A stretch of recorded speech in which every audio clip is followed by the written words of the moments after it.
We're here at Gallery 222 in Malvern to get a sneak peek of Randall Graham's new exhibit. Are you ready to see what's inside? Let's go.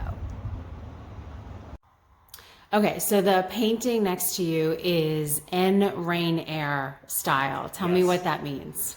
So En Rain Air is a play on words, a pun that I came up with. That's based on a style of painting called en plein air, which just means paint outdoors, but we say it in French to sound like artists. And they're obviously raindrops, so I started painting inside my car while it's raining and was very excited about, how I could juxtapose abstract and realism. And for years I was doing it in my car while it's raining. So literally you sit like in the back seat or something? In the driver's seat, yeah. And you have your palette next to me, and I'm just watching, and it's very intense. It's like I really have to focus on each raindrop. And I started, tell me exactly how you do it. So you paint so this is a barn. This is a barn. So where were you? Somewhere in Chester County, I assume. Yeah, Chester County, off in Westchester, like in between. So you paint the barn first. Yeah, so I painted this whole scene, and I paint that very rapidly. Like I'll put the barn in, the scene, the sky, and I'm definitely thinking about composition of I want some red, I want some green, where do I want to place? Yeah. But then I'll really just paint the whole thing fast and then blur it out. So I'll kind of mess up my own painting. Wow. And that's step one. And then I start going raindrop by raindrop. I might find a little trail that's interesting for composition. They're obviously changing while it's raining. Everything's moving. And I would take each raindrop and say, okay, how does the light hit that raindrop? Typically they're inverted, like the light's on the bottom of the raindrop reflecting the sky, the grass is on the top reflecting the world. So it started out as this fun thing, oh, it looks cool, and it started getting kind of deep for me. It's so interesting how the raindrop reflects the world around it, and it's like you're flipping your perspective, and the more I've done them, it becomes very much a meditation of going through each raindrop. One of the hardest things I have is not making each one a boring teardrop. They're all different shapes, I can see. Yeah, so each one's kind of me be focused, take a deep breath, do that raindrop, but then I just do them on top. I do have to do them quick. This one I did a little bit from reference, but I still need that underpainting wet, so that if I do it over multiple sessions, the raindrops don't merge into the underpainting. Yeah. And then nowadays when I'm working for photograph, I even start thinking more about, each raindrop can be a meaning or a memory or something. So like I was saying, it's turned into quite a meditation for me. Of course, I still want them to be aesthetically pleasing. But yeah, I really enjoy them. So you do this all in one session, or you do? I try my best. Maybe it's 2 days, but yeah, I think this one is 2 days. But I'm trying not to let that initial underpainting dry because it just feels too crisp and it's not natural. And then plus my colors, I want them all to gel nicely. So it's very much thoughtfulness and tedious. I love it.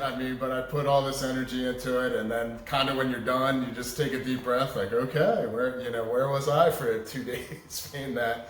But this one's titled Box of Rain, and it will be in my upcoming show, November 10th. So what's the name of this one? This one is called Rain at Sunset. And what kind of paint is this? So I use oil paint. Majority, all these raindrop paintings are oil paint. This one is meant to, let me start by saying, one downside of these rain paintings is they're typically dreary days, right? It's hard for me to find much chroma, much color in them. Uh-huh. These ones are kind of made from imagination for the most part, where I'm envisioning being on a cruise ship and you're looking out a porthole and the sun setting, but I couldn't figure out a way to get raindrops on a sunny day, right? So this is my idea of you're on a boat and you're looking out that window and water's splashing up for the ocean.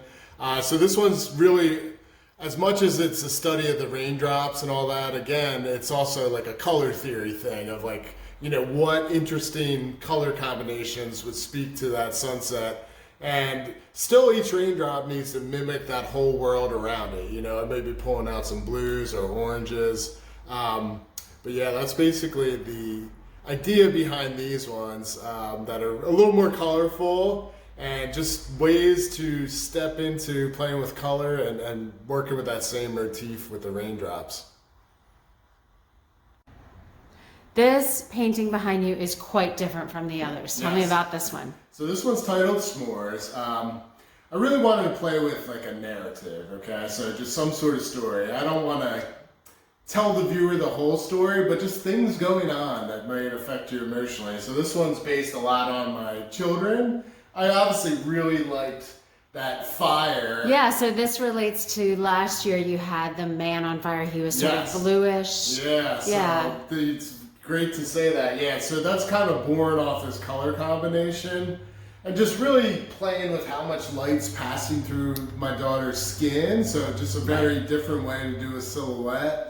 And I like the idea of playing with the viewer and say, you walk up first and say, ooh, a person on fire. Right. And when you come That's what I said. closer, you put your daughter on fire. Yeah. But when you look more closely, she's got a marshmallow. Right. They're roasting s'mores, lightning bugs in the distance, just basically that summer night. Really wanted to play a lot with color of that evening, which is very challenging for artists to get that like darkness to have light. So obviously the fire is one big light source in the scene, but also playing with the evening. I did a lot of glazing, so what materials is this? Yeah, it is oil paint, but I used different mediums with probably 4 or 5 different glazes of like, if you could imagine the sky was originally probably very yellow with my first layer of paint, and just thin glazes of getting different oranges and stuff to really get that luminosity of evening, which is challenging. So this one was a big one where I worked on it for a couple months. It was born out of some different photo references and just a mixture of that, like that game of the light backlighting, the sweetness of summer, and then also just that luminosity of building up paint over time, which I usually rush through things a lot. So this one was a little slower and building up those layers for the light. And tell me about the dog. The dog, he came in and out like 3 times. And I've been trying to walk this line of having him be there, but not too important. He's kind of looking back at a lightning bug lighting up there. He was in, I took him out. Honestly, I needed something to stop the viewer's eye from leaving over here. So it was like, it's much more of a dark shape that I wanted there, more than an actual dog, but the dog made sense, playing with the kids, running around. And my son's kind of in the distance. He's very doing his own thing, looking away, but he had a lot of different glazes to just try and find that balance of there but not there, so very much trying to play with composition and move the viewer's eye around throughout the whole painting. Do you paint your kids often? I do, yeah. They're cheap models. This one, I honestly had the idea probably 4 years ago, and I just never got to the painting. So they're a little bit younger in the painting than they are now, but I draw them all the time. And I even have a 3rd kid. He just didn't make it into the painting. Next show. Next year, yeah.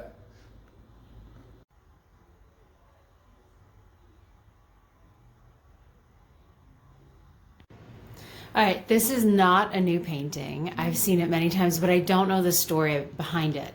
So this is a self-portrait. When did you do it? Exactly, I don't quite remember. Probably like 7 or 8 years ago, and I did it while I was studying portraiture. And yeah, it's a self-portrait. Now, you tell me about how you decided what to wear and the cap and the whole thing. I just call it self-portrait nowadays. So I think I technically titled it Hooligan because I kind of got that Irish cap on. I still have that hat. I wear it often, and I'm American, of course, but Irish heritage. So always like that. It's one of my favorite hats. I like the different colors up there and on the. I forget the name of it, tweed or wool. But anyway. You look like quite serious in here. Very serious. And you're not usually that serious. And I'm not. And that's probably the most often comment with this painting, is I am serious. And if you've ever tried to paint a self-portrait, which you should, Melissa, good for you. Teaches you a lot. No way. It's very intense because you're studying, and I'm not worried about smiling. I'm trying to put my nose in the right spots, you know. So you're working, you're very focused. So yeah, I'm not smiling. It's very difficult to smile while you're doing it because then you'd also have to get your smile in the right spot. So I should say I did this from looking in a mirror, not. Yeah. So what is the? So do you look in a mirror? You didn't take a picture of yourself? Right. Yeah. All from mirrors. So it's probably 60 hours or so in work, and just had to draw it all out, put a underpainting, a fill layer, then kind of work on it section by section. Maybe doing the forehead first, see how much energy you have, do the eyes, nose, and so on. So there's constant adjusting, but yeah, I played with the composition of kind of having that light from above, but it is a very serious painting, and I smile a lot, and I'm very laid back, and everyone says that I look too serious, but I will say, not knowing this when I did it, but I'm very serious about painting, it's my passion, I love it, I love teaching. It's obviously I have other important things in my life, but I think in the end, being serious doesn't bother me too much, even though some people say they don't even recognize me. Well, I want to ask about the eye color. So you have blue eyes, but in the painting, they're not so blue. It's mostly just because they're in shadow. Okay. You get that shadow casting off your brow onto your eyelids. It's hard to make your eyes pop. Now, from all your great, marketing and production stuff, you're probably used to lighting people from the front. Yeah. And, with print magazines and stuff, that's much more a direction of light where you can see the person's eyes and features and all that. Especially when I was studying, I was much more concerned with the form of the face, feeling three-dimensional, so it's really just a directional light, like the light's coming from above, so you can't see into my eyes too much. Yeah. So it's great. Unless you were trying to hide something. Maybe there's a deeper, darker secret. Who knows? Yeah. No, it's really just the lighting. It's not a great story. You had a great show last year that I was here to see. This is your new show. Tell me where it stands in your body of work. Thanks. Yeah, I'm very excited for this new show at Gallery 222. Really, I've been working on these paintings all year, so a lot of different seasons. I've been working, you'll see more colorful paintings from summertime. We're starting to get cooler weather in the autumn. So really just a lot of similar motifs that excite me. So, I'll have raindrop paintings, landscapes, a lot of beach motifs. I did a lot in the summer, so I'm really excited about the work. I feel like I've worked hard at it. Of course, there's the pandemic affecting how. Yeah. So last time we talked, you were very, very affected by the pandemic. Also, your kids were home at the time. Yeah. So it's been a year. Of course, we're still dealing with the pandemic. Yes. But creatively speaking, you seem to be in a different place. Yeah, I think creatively, of course, it's still affecting us, like you said, but I think I do have more just purpose with painting of just like, I've always taken it seriously, but just, trying to use my time wisely, whatever idea I have, really exploring it, trying to execute it in an interesting way that excites me and the viewer, and just, working more with composition and color and just really diving deep into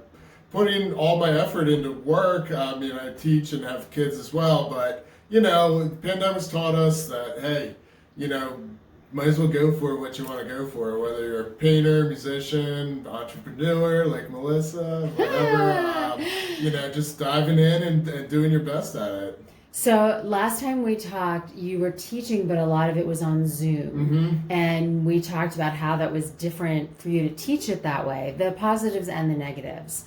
So you did a lot of teaching this summer outside. How is it? Where are you with it now? Yeah, I mean, I think with most people, getting vaccinated and things, numbers just going down, that I have been teaching indoors and Zoom now. One of the benefits of figuring out Zoom last year, even though it was chaotic, is, now I have students out of state, people in Florida, Wyoming, all over the place. So that's great. You can help people from far away, but still coming back in person has been really nice as well.